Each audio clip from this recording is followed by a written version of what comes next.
Evil Chucky wants revenge. Run. I woke up to the sound of tiny footsteps on the hardwood floor, quick, light, and deliberate. At first, I thought it was my imagination, but when I heard a faint chuckle that didn't belong to anyone in my house, I knew something was wrong. I live in a small 2-bedroom house in the suburbs of Illinois. It's not the kind of place where strange things usually happen. My neighborhood is quiet, and the worst thing I've ever had to worry about was my nosy next-door neighbor who insists on watching everything I do from behind her curtains. But about a year ago, something happened that I still can't explain. It started with a gift I didn't want. One evening, I came home from work and found a small package sitting on my porch. There was no return address, no name, nothing. Just a brown cardboard box sealed with black electrical tape. Inside was a doll, a Chucky doll. Now, I'm not much of a horror fan, but I knew who Chucky was. The wide plastic grin, the stitched-up face, the striped shirt, the overall sit was unmistakable. At first, I thought it was some kind of prank. Maybe one of my friends thought it would be funny to mess with me. I laughed it off, brought the doll inside, and set it on the counter. But something about it made me uneasy. Its glassy blue eyes seemed a little too lifelike, like they followed me whenever I moved around the room.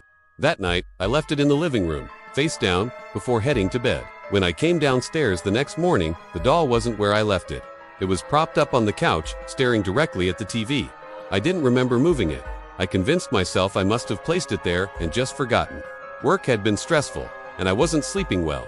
That had to be it. Still, I shoved the doll into a storage closet, buried under some old coats and boxers, and forgot about it.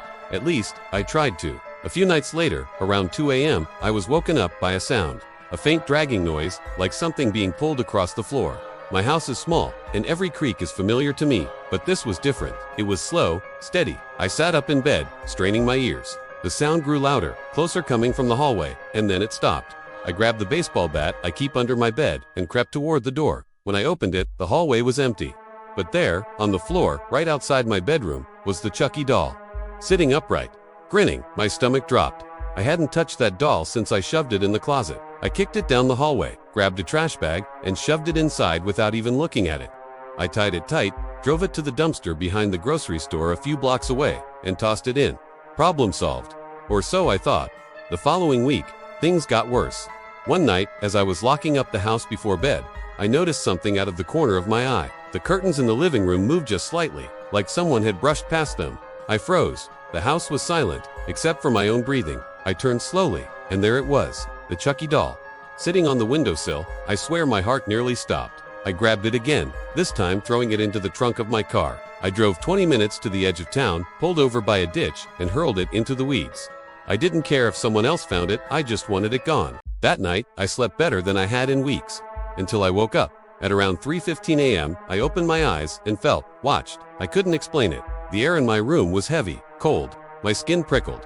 I turned my head toward the corner of the room, and there, illuminated faintly by the glow of the streetlight outside, was the doll.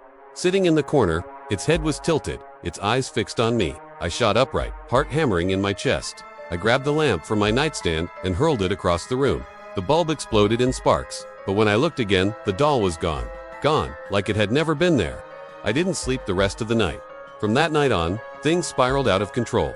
I started hearing whispers in the house. At first, they were faint, almost like the wind. But soon they grew louder, raspy, childlike voices, repeating my name. Sometimes they laughed, sometimes they cursed. Objects would move on their own. My kitchen chairs scraped against the floor when I wasn't looking.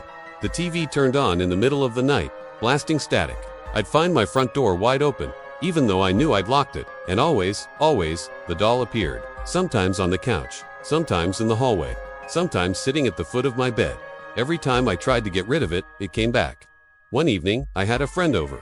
I hadn't told anyone what was going on. I didn't want them to think I was losing my mind. But when my friend, Mark, walked into the living room, he froze. "Dude," he said slowly, "why do you have that creepy doll on the mantle?" I looked over. There it was, Chucky, grinning down at us. My blood ran cold. I didn't put that there," I stammered. Mark laughed nervously, thinking I was messing with him. But when the doll's head turned just slightly, just enough for both of us to see, he stopped laughing. We both backed out of the house without saying a word. That was the last time Mark came over. One evening, I had a friend over. I hadn't told anyone what was going on. I didn't want them to think I was losing my mind. But when my friend Mark walked into the living room, he froze. "Dude," he said slowly, "why do you have that creepy doll on the mantle?" I looked over. There it was, Chucky, grinning down at us. My blood ran cold. I didn't put that there, I stammered. Mark laughed nervously, thinking I was messing with him. But when the doll's head turned just slightly, just enough for both of us to see, he stopped laughing. We both backed out of the house without saying a word. That was the last time Mark came over. The final straw came a few nights later. I woke up to the sound of my bedroom door creaking open. My throat went dry. I reached for my phone on the nightstand, but before I could turn on the flashlight, something climbed onto my bed. The mattress shifted under a small, lightweight. I didn't want to look. Every muscle in my body screamed to stay still. But then I felt tiny plastic fingers brushing against my arm. I snapped. I grabbed my phone, turned on the flashlight, and pointed it toward the foot of the bed. The doll was there, crawling toward me on its hands and knees. Its glassy eyes reflected the light, its grin wider than ever. I screamed and swung at it with the phone. The screen shattered. The light went out, and in the darkness, I heard it laugh, a high-pitched, mocking laugh that still echoes in my head. I moved out of that house 2 weeks later, left everything behind: furniture, clothes, even the bed. I didn't care. But even now, I don't feel safe. Sometimes, when I'm drifting off to sleep, I hear those tiny footsteps again. Quick, light, deliberate. And when I wake up, I swear I catch a glimpse of him, sitting in the shadows, waiting, because Chucky doesn't stop. He doesn't forgive, and he's still out there, waiting for me to run out of places to hide.